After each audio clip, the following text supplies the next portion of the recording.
이렇게 돈이 풀리면 자산시장이 들썩거립니다. 민주당 정부의 기대는 뭐냐? 코스피가 5천 가는 걸로 부동산 가격은 오히려 안정화되지 않을까? 사실은 과거에 우리가 투자 패턴을 본다 그러면 맞는 이야기예요. 주식하는 분은 주식만 했고 부동산 하는 분은 부동산만 했거든요. 최근에는 주식도 많이 하세요. 부동산을 하시는 분들이. 3,000포인트에서 5,000포인트로 된다 그러면 저도 행복해요. 근데 부동산도 하거든요. 그래서 예전엔 부행지표였거든요. 지금은 이제 주식 오르면서 같이 이제 오르는 경향을 보여주고 있습니다. 최근 정부가 추진하고 있는 확장적 재정 정책이란 무엇이며 이는 부동산 시장에 어떤 방식으로 영향을 미칠 수 있습니까? 복잡하게 생각하실 필요 없이 돈 푼다라고 생각하면 됩니다. 그래서 원래 그 민주당 정부에서 계속 해왔던 이야기가 기본소득. 그래서 25만 원인데 사실은 정확하게는 25만 원이 아니고요.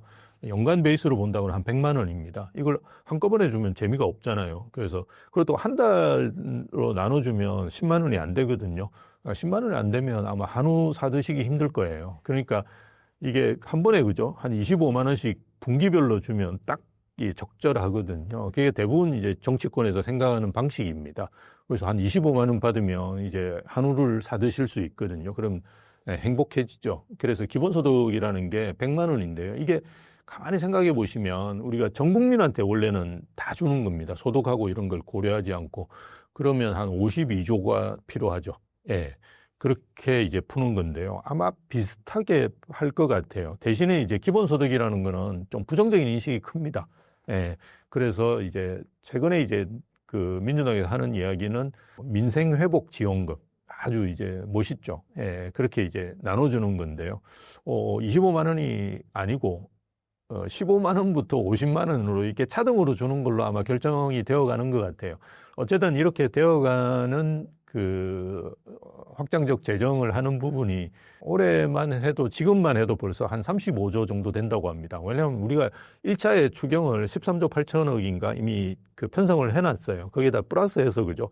20조 플러스 알파가 들어가기 때문에 대략 한 35조 정도 되는 걸로 알고 있습니다. 그 안에는 또 이제 우리가 뭐 계엄 때문에 뭐 그 자영업자들 소상공인 피해 본 걸로 인해서 뭐 100에서 200만 원 사이에 또 주는 것도 있고요. 청년분들이 취업지원금을 또 올려가지고 주는 것도 있고, 뭐 여러 가지가 많이 있습니다. 그래서 어쨌든 이게 돈이 이제 많이 풀린다는 건 어떤 의미가 있는지를 생각하셔야 되는데요. 그럼 지금까지 돈이 안 풀렸냐? 지금까지도 계속 풀렸어요. 그래서 지금 4천 몇백 조 정도 될 거예요. 우리가 광의 통화량 M2라고 그러는데요. 그게 노무현 정부 때 예전에 2005년도, 2006년도 요때 한 1,000조였는데요. 지금 뭐 4,200조, 4,300조 아마 그 정도 수준일 거예요. 그렇게 이제 일단은 그죠? 놓았죠. 그런데 지금은 뭐냐? 그 속도가 이제 더 가속화되면서 많이 풀리는 거라고 보시면 돼요. 이렇게 돈이 풀리면 자연스럽게 자산시장이 들썩거립니다. 근데 이제 민주당 정부의 기대는 뭐냐? 코스피가 5천 가는 걸로 많이 갔으면 좋겠다 하는 기대. 그쪽으로 이제 많이 가면 부동산 쪽으로는 안 오니까 부동산 가격은 오히려 안정화되지 않을까. 이 기대를 가지고 있는데요. 사실은 그 과거에 우리가 투자 패턴을 본다 그러면 맞는 이야기예요. 왜냐하면 과거에는 이제 주식하는 분은 주식만 했고 부동산 하는 분은 부동산만 했거든요. 근데 최근에는 제가 상담을 해보면 주식도 많이 하세요. 부동산을 하시는 분들이. 저도 이제 주식을 합니다. 그래서 그 3,000포인트에서 이제 5,000포인트로 된다 그러면 저도 행복해요. 근데 부동산도 하거든요. 그래서 최근에 이제 자산시장이 움직이는 걸 보면 대부분 같이 움직입니다. 예전에는 이제 그나마 부동산이 후행지표였거든요. 주식이 오르고 그다음에 부동산이 올랐는데요. 지금은 이제 주식이 오르면서 같이 이제 오르는 경향을 보여주고 있습니다. 그리고 지금 또 보시면 같이 오르고 있거든요. 그래서 이게 뭐 따로 가지는 않기 때문에 조금 민주당 생각하는 거하고 다르게 움직일 수 있다. 즉 부동산 쪽으로도 돈이 상당히 들어올 수 있다. 뭐 그런 것도 염두에 두셔야 된다라고 봅니다. 예. 금리 인하 전망과 이것이 시장에 미치는 영향은 어떻게 보십니까? 일단 금리가 또 떨어지면 시장에 돈이 많이 돌죠. 근데 아까 확장적 재정정책과 마찬가지로 우리가 생각할 때 생산적인 곳으로 가면 좋은데요. 즉 설비 투자라든지 기업에서 이렇게 하면 좋은데 지금은 상황이 이제 그런 상황이 아니고요. 왜냐하면 기업 입장에서도 되게 조심을 많이 합니다. 지금은 뭔가 투자를 해서 기업을 키워보겠다 이런 생각보다는 조금 내부 유보를 많이 하고 있거든요. 그래서 작년에 우리나라 대기업이 그렇게 상황이 나빴던 게 아니고요. 영업이익률이, 상장사 영업이익률이 최대였어요, 작년에. 그럼에도 불구하고 우리가 내수경기가 안 좋은 건 뭐겠습니까?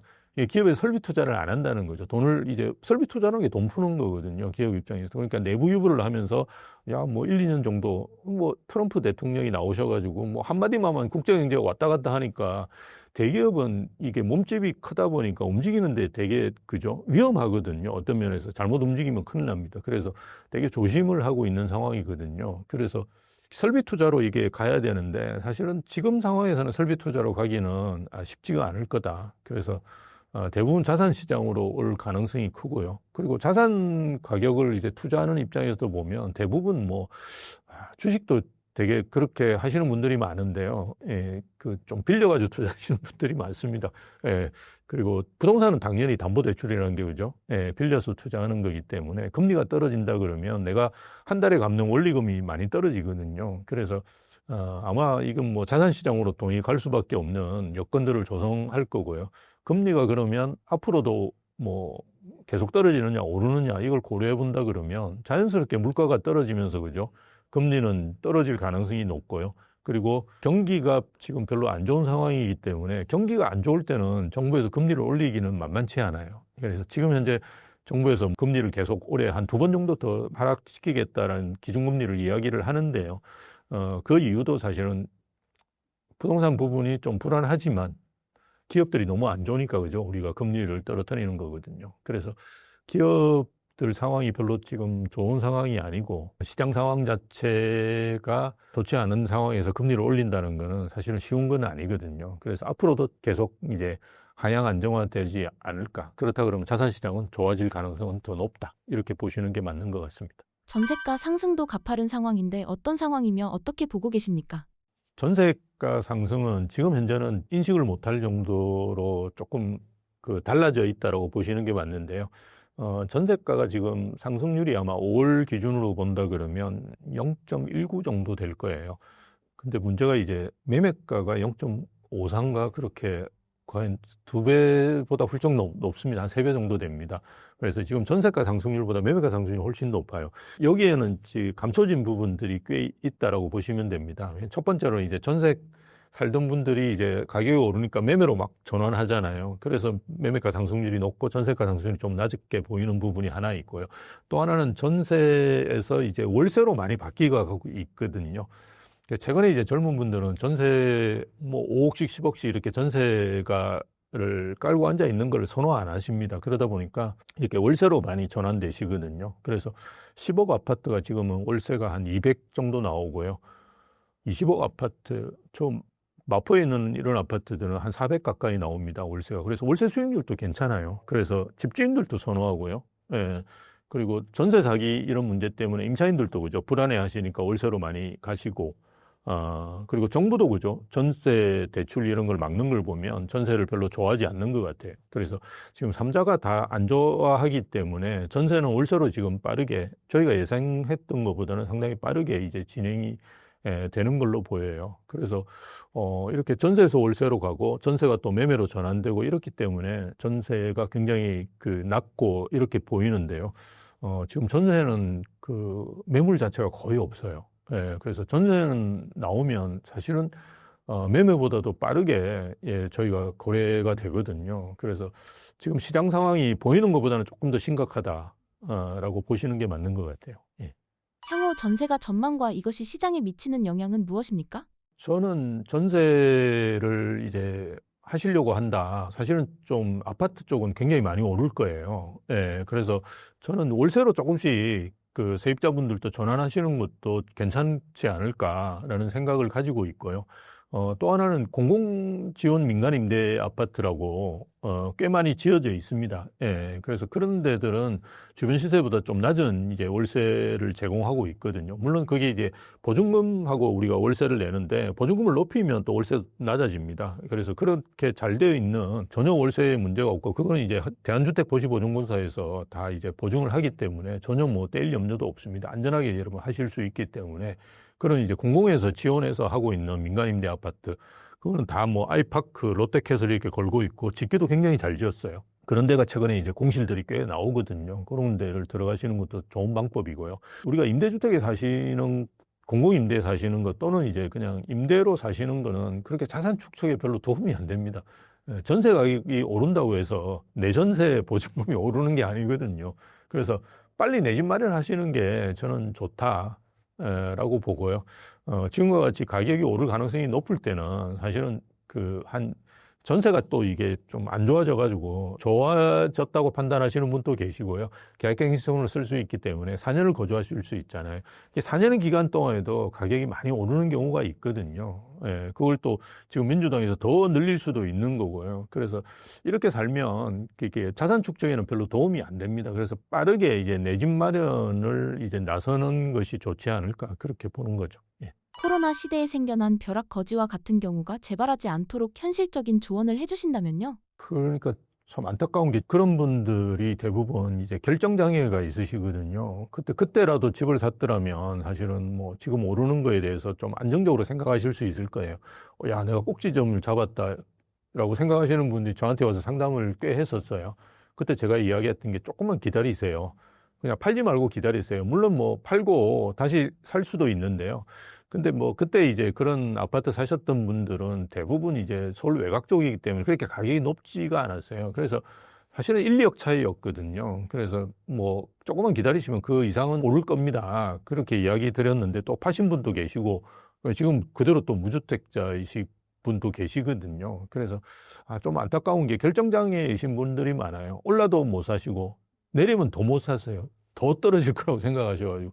근데 우리가 이게 집을 두 채, 세 채 사는 게 아니기 때문에 내 집 마련은 그냥 아무 때나 그냥 너는 하는 게 맞다라고 봐요. 그래서 좋은 상품을 고르시면 되거든요. 그래서 지금 이제 고르실 수 있는 좋은 상품은 입주하는 아파트입니다. 입주하는 아파트는 우리가 그 3년이나 4년 전에 이미 분양했던 거거든요. 3년이나 4년 전에 분양할 때는 공사비 이슈가 크지는 않았거든요. 그래서 가격이 저렴합니다. 지금 뭐 광명이라든지 이문회경뉴타운 입주하는 아파트들 보시면 20평대가 뭐 8억, 9억, 뭐 이문회경뉴타운 또 지금 한 10억 뭐 이 정도 수준일 거예요. 그렇게 이제는 분양가가 나올 수가 없거든요. 그런데 또 새 아파트잖아요. 뭐 이런 아파트들은 고르시면 크게 문제가 없어요. 그래서 우리가 보통 안전마진이라고 그러는데요. 이렇게 안전마진이 있는 주변 시세보다 낮거나 그죠? 왜 눌려 있는지를 보시면 뭐 입주하다 보니까 광명은 뭐 2만 5천 세대 이렇게 입주하고 있고요. 2027년까지 갑니다. 그래서 시간을 갖춰가지고 여러분들이 매입하시면 되고요.